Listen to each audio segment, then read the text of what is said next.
কেউ যদি কবিরা গুনাহ করে তাহলে সে ইসলাম থেকে বের হবে না। এই আকিদা আহলুস সুন্নাহ ওয়াল জামাতের সর্বসম্মত মত। তো আমরা বলি নামাজ যদি কেউ অস্বীকার করে তাহলে সে কি হয়ে যাবে? ইসলাম থেকে বের হয়ে যাবে, কোনো সন্দেহ নাই। নামাজ ইসলামের অনেক গুরুত্বপূর্ণ একটা ইবাদত। যদি কেউ নামাজ না পড়ে তাহলে সে ইসলাম থেকে বের হয়ে কাফের হয়ে যাবে কি না। ইদানিং কেউ কেউ এই বিষয়গুলো বর্ণনা করছেন যে কেউ যদি নামাজ ছেড়ে দেয় সে কাফের হয়ে যাবে। কেউ কেউ আরও ভয়াবহ ফতোয়া দিচ্ছেন।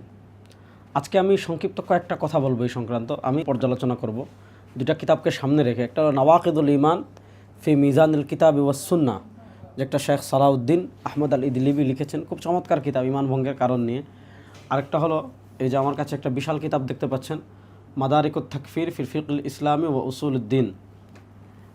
দেখেন, প্রথমে কয়েকটা বিষয় আমি আপনাদের সামনে ক্লিয়ার করি।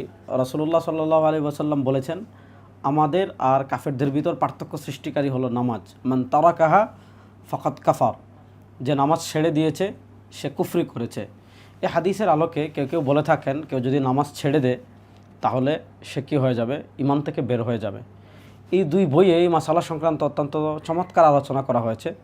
আগ্রহী তালিবুল ইলম যারা আছেন তারা এই দুটি বই অধ্যয়ন করতে পারেন। আমি শুধু কয়েকটা কথা বলি। আহলুস সুন্নাহ ওয়াল জামাতের আকীদা হলো, কেউ যদি কবিরা গুনাহ করে তাহলে সে ইসলাম থেকে বের হবে না। এই আকীদা আহলুস সুন্নাহ ওয়াল জামাতের সর্বসম্মত মত। তো আমরা বলি নামাজ যদি কেউ অস্বীকার করে তাহলে সে কী হয়ে যাবে? ইসলাম থেকে বের হয়ে যাবে, কোনো সন্দেহ নাই। কিন্তু অলসতার কারণে, ভিন্ন কোনো কারণে কেউ যদি নামাজ ছেড়ে দেয় তাহলে তার মারাত্মক কবিরা গুনাহ হবে, সে জাহান্নামের শাস্তি ভোগ করার যোগ্য হয়ে যাবে, কিন্তু সে ইসলাম থেকে বের হবে না। কেন হবে না?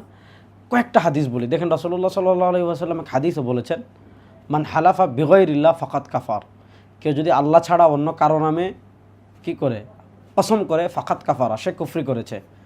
তো কেউ যদি আল্লাহ ছাড়া অন্য কারো নামে কসম করে সে কিন্তু কি হবে না? ইমান থেকে বের হবে না, সে ইসলাম থেকে বের হবে না, তার কবিরা গুনাহ হবে। কিন্তু এটাকে কেউ যদি হালাল মনে করে তখন তার ইমান নিয়ে কি আসবে? প্রশ্ন আসবে।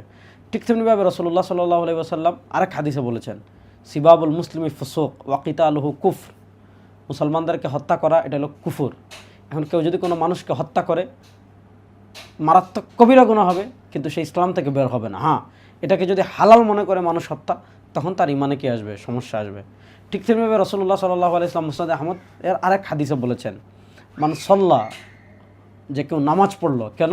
ইউরাই, সে মনে করলো যে মানুষ আমাকে দেখুক, ফাকাদ আশরাক, অর্থাৎ মানুষকে দেখানোর জন্য নামাজ পড়লো, সে শিরিক করলো।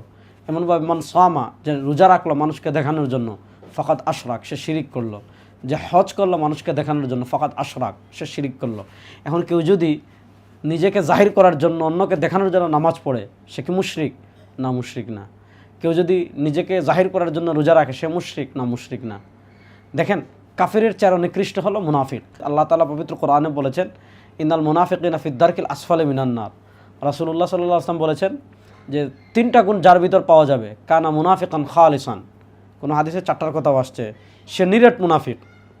আর যার ভিতর কোনো একটা পাওয়া যাবে, তার ভিতর মুনাফিকের একটা খাসলত পাওয়া যাবে।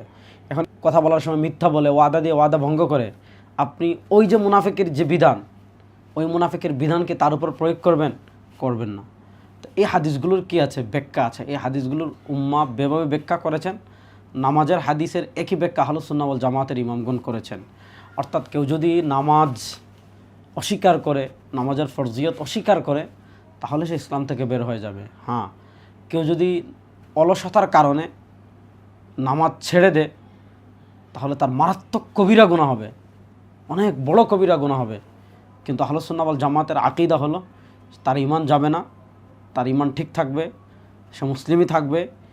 এজন্য দেখেন, যদি কেউ নামাজ ছেড়ে দেওয়ার কারণে কারো যদি ঈমান চলে যায়, তাহলে রাসূলুল্লাহ সাল্লাল্লাহু আলাইহি ওয়াসাল্লাম কী বলেছেন? মান নাসিয়া, কেউ যদি নামাজের কথা ভুলে যায় অথবা ঘুমিয়ে যায়, তাহলে যখন সে জাগ্রত হবে অথবা যখন সে মনে পড়বে, তখন যেন নামাজের সে কাজা করে।